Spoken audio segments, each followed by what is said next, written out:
Fala galera cervejeira, beleza? Aula 3 do curso Produção Cervejeira Sustentável.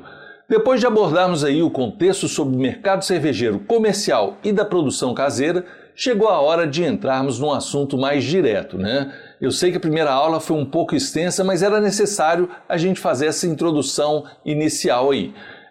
Mas hoje nós vamos falar sobre o que é a cerveja dentro do contexto da legislação brasileira e informar um pouco sobre a Escola Belga de Produção Cervejeira e seus estilos básicos. Eu sou Luiz Villani, formando do curso superior em Tecnologia de Produção Cervejeira da Faculdade Anhanguera, e essa aula faz parte do projeto de extensão Produção Cervejeira Sustentável.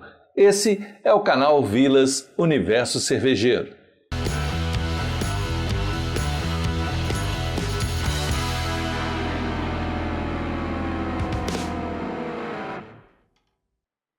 Bom, gente, depois de fazer essa contextualização aí geral, né, sobre o mercado cervejeiro, agora chega a hora da gente falar um pouco sobre como que nós descobrimos a cerveja e como que ela se desenvolveu. Não vou fazer uma abordagem histórica complexa não, é só uma introdução mesmo, tá ok? Então, a cerveja que nós conhecemos hoje, e talvez seja melhor dizer até as cervejas, né, que nós conhecemos hoje, porque atualmente nós temos uma imensa variação de estilos e sabores, né?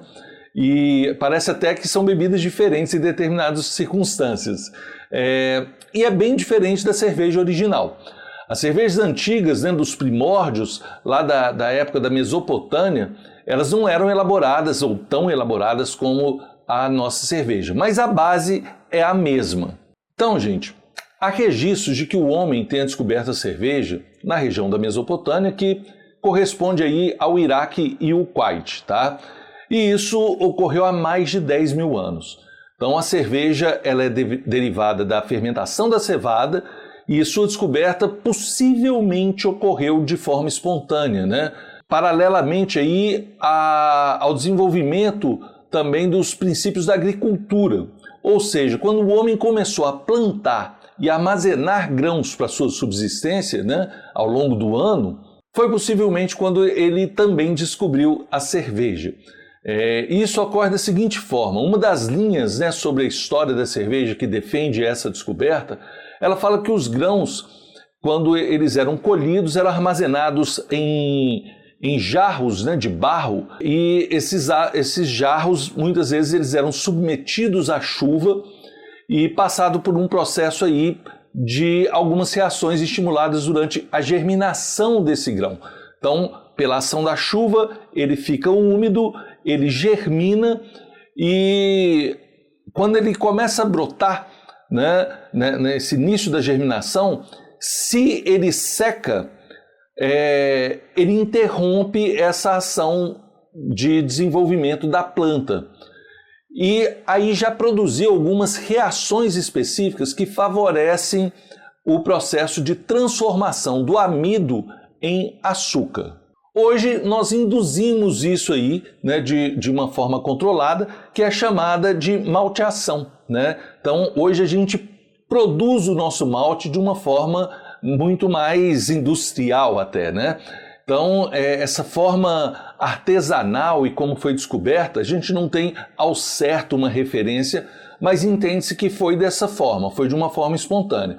Depois de germinado, possivelmente esse mesmo jarro, ele recebe uma nova chuva e ele encharca novamente a região do Iraque, né? É uma região muito quente, então possivelmente a gente atingiu uma temperatura que foi possível extrair ali açúcar desses grãos, desse amido, e depois esse processo ele foi fermentado pela ação mesmo das leveduras presentes no ambiente. Então ocorreu essa fermentação nesse líquido e alguém experimentou. E gostou, né? Porque senão não teria reproduzido novamente. Então essa sensação foi uma sensação agradável já dessa bebida. Nós imaginamos que não era uma bebida tão complexa, até pela falta da moagem dos grãos, ou se ele era socado antes, o que acontecia, né, nesse processo aí. Possivelmente eles já pegavam grãos ali que já estavam até preparados para um outro tipo de processamento, né? A gente não sabe ao certo. mas a gente imagina que não era uma eficiência muito alta, até porque a temperatura de extração mesmo mais intensa dos açúcares a partir do amido são temperaturas acima de 55 graus, então a gente não deve ter chegado a temperaturas tão altas nesse sentido, mas já provoca sim reações e possibilidade de extração de açúcares em temperaturas quentes. Fato é que é isso, alguém experimentou, gostou, passou a reproduzir e a gente só tem a agradecer aos antigos aí que descobriram a produção da cerveja. Enfim, o processo inicial da cerveja não utilizava lúpulo, tá? Na sua receita, então era só mesmo a fermentação dos grãos de cevada. Também, ainda na Idade Média, né, se passou a temperar a cerveja a partir de um composto de ervas e de especiarias chamado gruit, né? Misturava várias ervas e tudo, mas quem dominava isso era até a Igreja Católica, porque era necessário um certo estudo, ali, um conhecimento para você não utilizar ervas venenosas, por exemplo, ou alguma erva que pudesse fazer mal ao ser humano.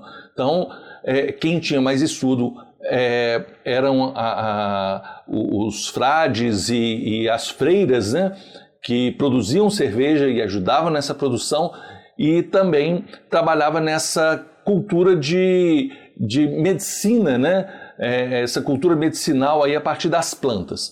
Então, foi uma grande influência que nós tivemos do Gruit e desses estudos das plantas com a Hildegard, né, a Santa Hildegard, que também desenvolveu a aplicação do lúpulo na nossa cerveja. Então foi uma descoberta interessante que passou a ser disseminada dentro da igreja e passou a ser cultura na produção da cerveja. Então o lúpulo ele entra enquanto ingrediente posteriormente. Na época também não se entendia como que eram as leveduras, né?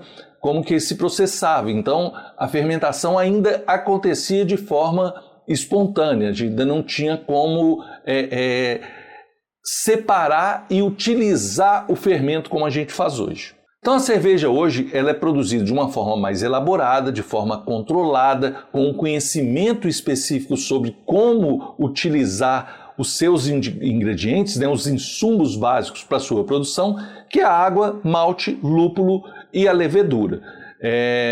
E a gente usa também um processo também natural, pode ser natural, que é um processo de carbonatação, né, da injeção do CO2 no líquido, que pode ser produzida pela refermentação na própria garrafa.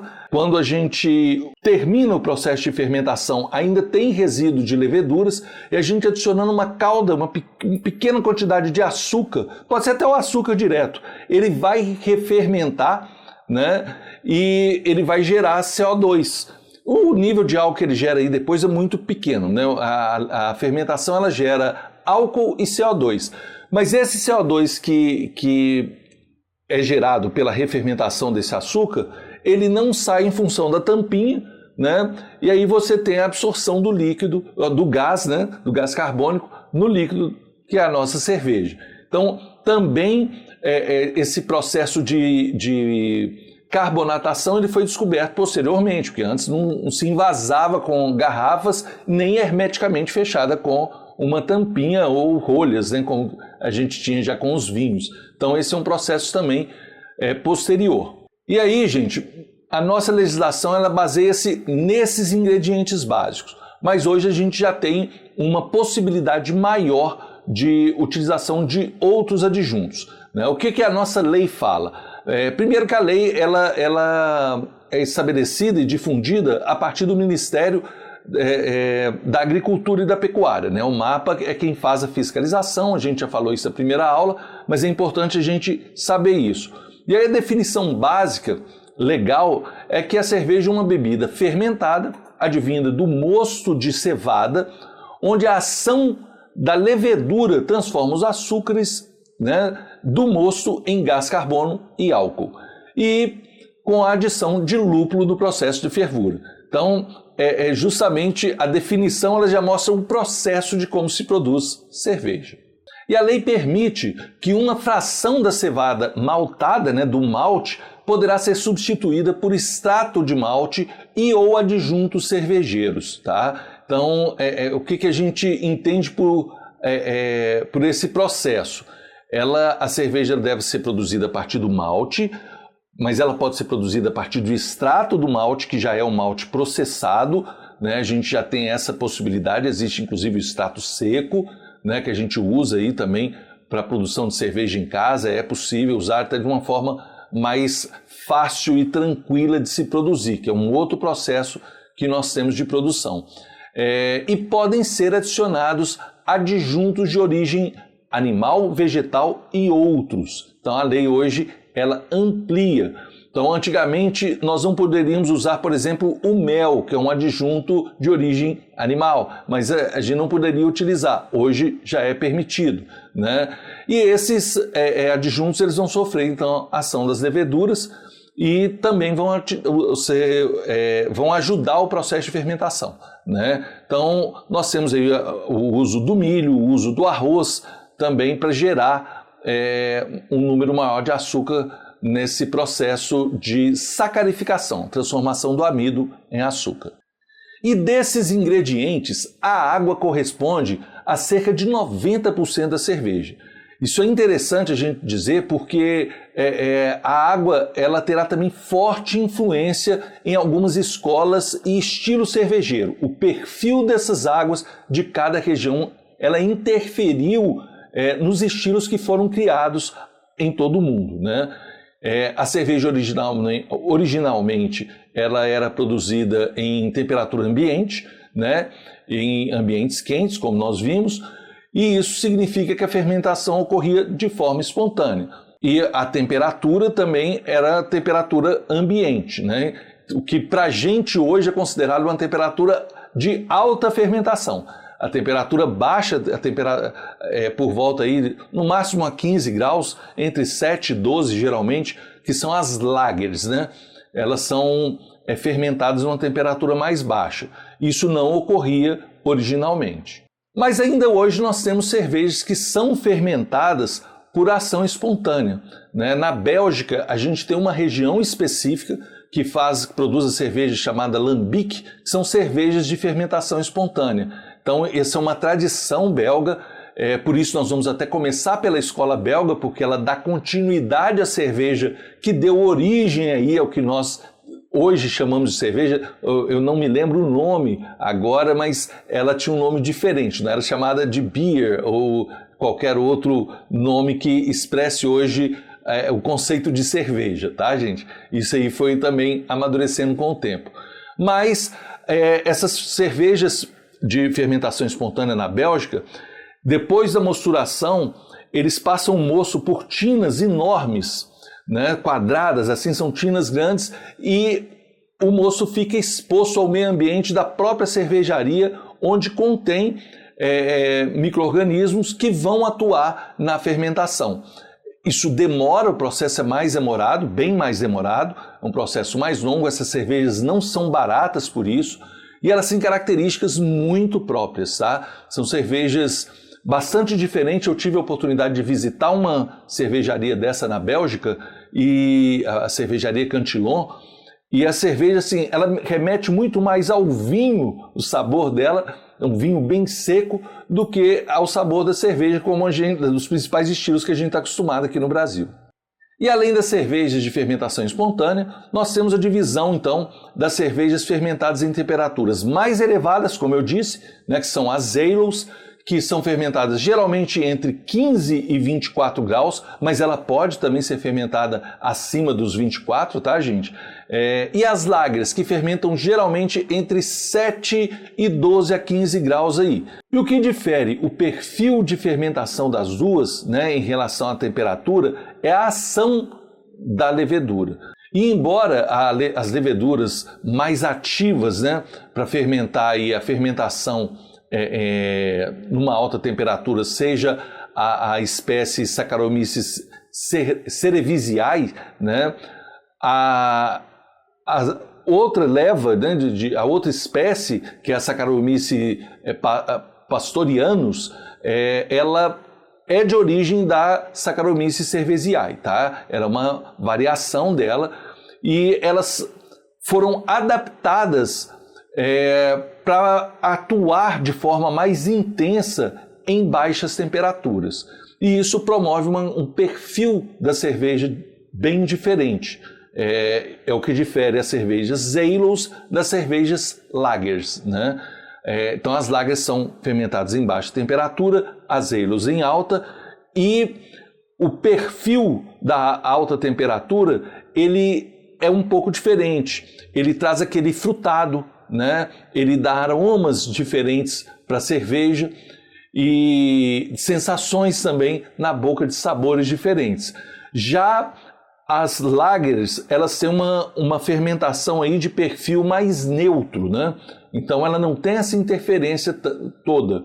E isso agrada a maioria da população do mundo, tá? Hoje as principais cervejas que são produzidas no mundo são cervejas lagers. Um outro detalhe é que predominantemente, não quer dizer que ela só atua na parte no nível de cima, mas as cervejas de alta fermentação, elas predomina ali a ativação dela, a ação dela na superfície do mosto. E as cervejas lagers, né, de baixa fermentação, ela vai no fundo do fermentador ali, tá?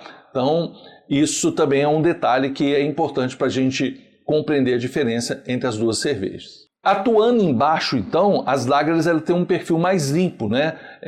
Elas já decantam, já estão mais embaixo para decantar. As ales, elas têm todo um processo ali de fermentação, elas ficam mais sujas, né? Além do mais, a gente tem uma etapa na produção da lager, né, que eu falei na primeira aula, que é a etapa de lagering, onde a gente deixa a cerveja numa temperatura praticamente a 0 graus por um longo período de tempo para ajudar ainda mais nessa limpeza. Então tudo isso favorece a gente ter aquela cerveja cristalina, dourada, né, que é a nossa tradicional Pilsen aqui no Brasil, embora Pilsen seja um estilo diferente da Europa, da cidade de Pilsen, mas no Brasil a gente convencionou de chamar a cerveja Pilsen, o que no guia de estilo representa as American Lagers na realidade.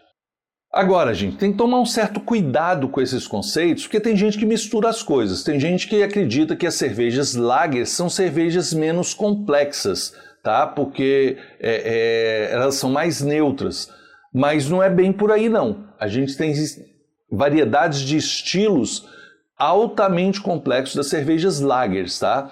Então, e saborosas também, né? São perfis diferentes, com características diferentes, mas o tempero, tanto dos maltes, dos sabores que a gente pode extrair dos maltes, quanto dos sabores dos lúpulos, eles podem atuar de forma extremamente complexa ali nessas misturas, né?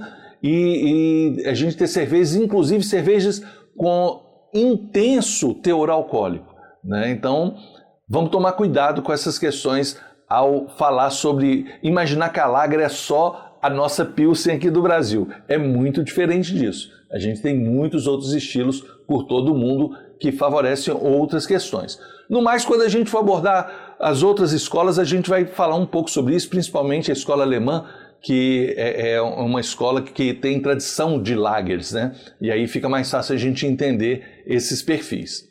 Da mesma forma, nós temos também cervejas ales que são mais leves, mais refrescantes, né? Embora a característica da ale seja essa ação da levedura, a gente ter o frutado, um esterificado, né? Nesse sentido, elas também podem provocar reações refrescantes e isso não é incomum, né? Então a gente também tem essa possibilidade. E algumas cervejas, inclusive alguns estilos, atuam numa zona mista ali entre a lager e a ale, né? Então é possível, inclusive, a gente fazer essas misturas. E dentre as escolas, né, eu iniciei pela belga, como eu disse, aí pensando na própria cerveja lambic, né, que são as de fermentação espontânea, mas a escola belga, ela traz algumas características muito interessantes, né? A primeira é que é uma escola mais aberta, uma escola mais criativa, que usa outros insumos, ervas, talvez em função até deles serem preservados, né? As cervejas de monastérios, as cervejas de abadia, que a gente chama. A escola belga, ela preserva isso, hoje é uma marca registrada, inclusive na Bélgica e reconhecida internacionalmente.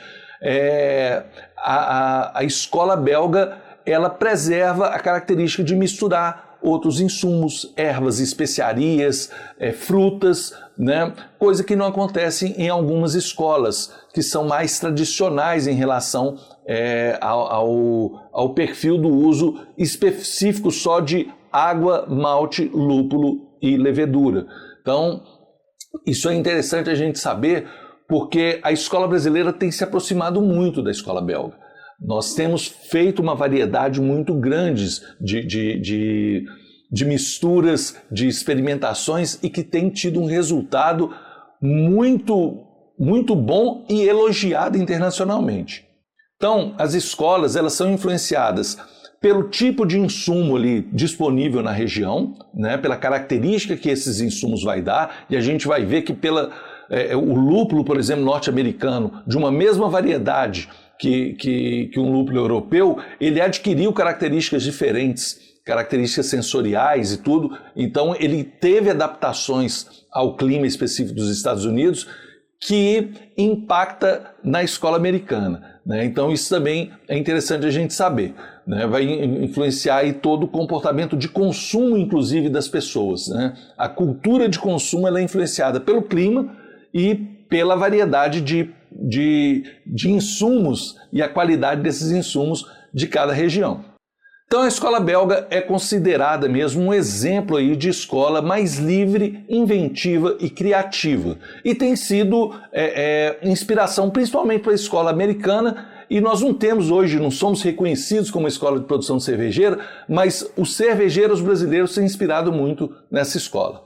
Então os estilos belga, eles sofrem influência direta, né, dessa multiplicidade de ingredientes que cria também uma multiplicidade de estilos.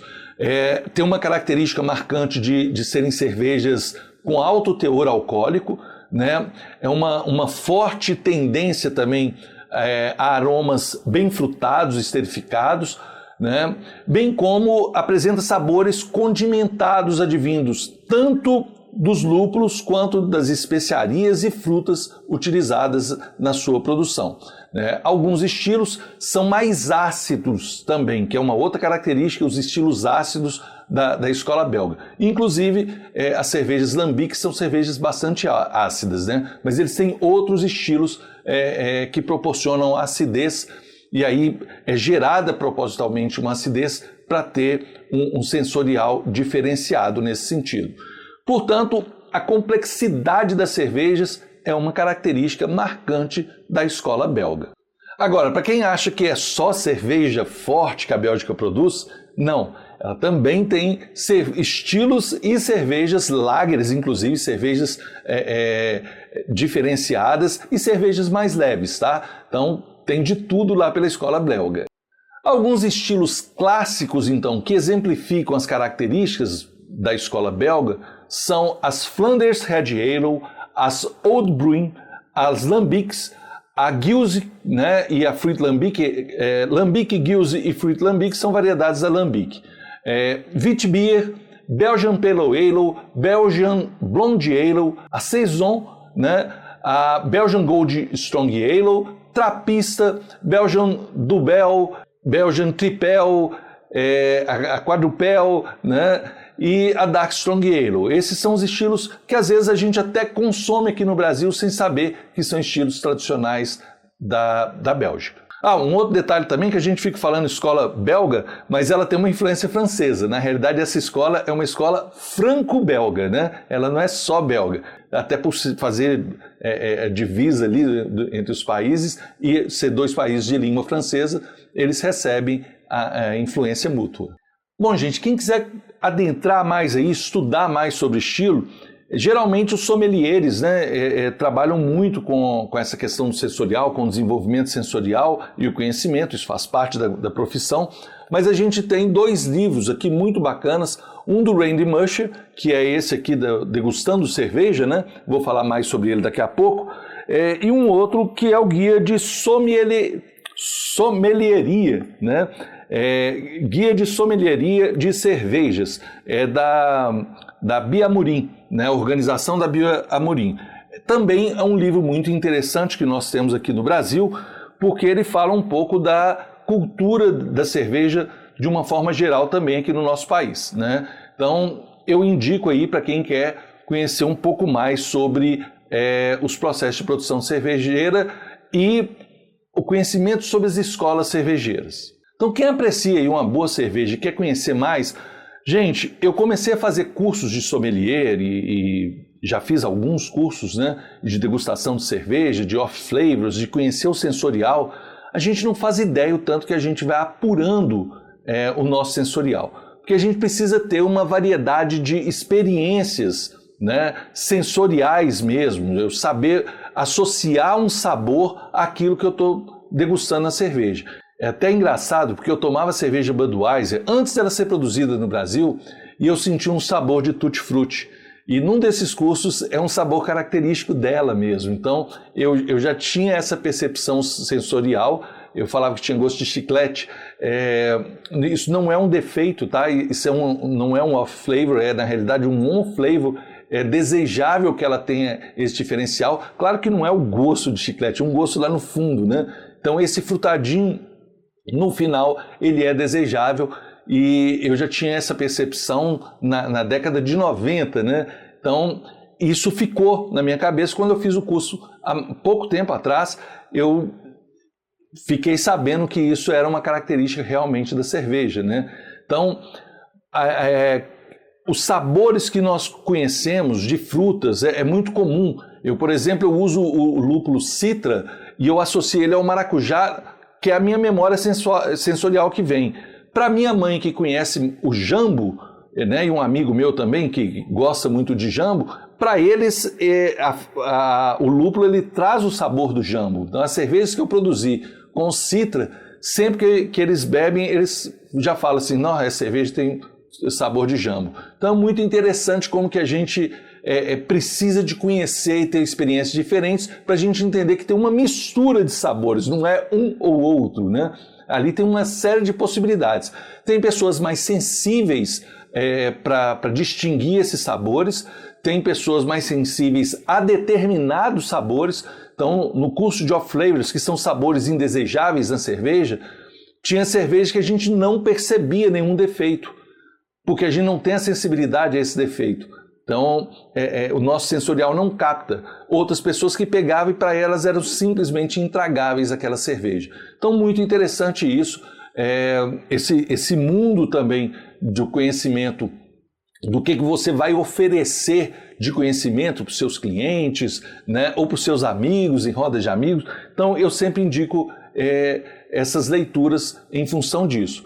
E certamente que algum desses livros aqui, né, ao tomar uma cerveja, depois que você estuda eles, você vai mudar a sua opinião sobre diversas cervejas, né? E vai respeitar também os diferentes estilos. Você vai entender que a cerveja não é só que ela é boa ou ruim para você. Ela pode ser muito ruim para você e muito boa para outra pessoa, né? Então a gente vai também respeitando aí a diversidade dos estilos, dos sabores e do gosto de cada um. Então, gente, esse livro ele acaba sendo uma grande experiência também, para você entendendo o que é o sensorial, quais são as possibilidades, inclusive de harmonização. A mesma coisa acontece no livro da Bia Amorim também, né? Aqui ela fala inclusive sobre a profissão de sommelier, né? Ela traz outras questões importantes aí para você descobrir no universo da cerveja, tá? Então, são livros que complementam o nosso conhecimento e facilitam também a nossa identidade com o universo cervejeiro. Pessoal, se você puder fazer um comentário simples aí sobre o nosso curso até agora, né, até esse momento, eu agradeço muito porque vai ajudar a gente no processo aí de elaboração do relatório final desse projeto de extensão. Muito obrigado e até mais!